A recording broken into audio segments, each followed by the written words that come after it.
మనం పెంచేటువంటి పెరటి కానీ జాతి కోళ్ళు కానీ నాటుకోళ్ళని కానీ వాటిని ఎట్టి పరిస్థితుల్లో బ్రాయిలర్ షెడ్ సరౌండింగ్లలో పెంచకూడదు.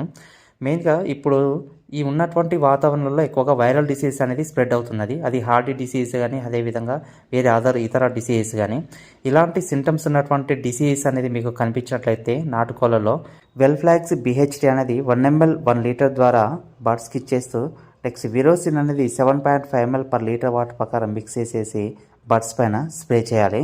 ఈ మెడికేషన్ అనేది కంటిన్యూస్గా 3 days ఇవ్వాలి. అంటే డిసీజ్ అనేది మనుషుల ద్వారా కానీ పక్షుల ద్వారా కానీ వెహికల్స్ ద్వారా కానీ స్ప్రెడ్ అవుతుంది. తగిన జాగ్రత్తలు అనేది తీసుకోవాలి. మీ పెరటి కోళ్ళలో సస్పెక్టెడ్గా ఇలాంటి డిసీజ్ ఏమైనా ఉంటే కామెంట్ సెక్షన్లో తెలపండి.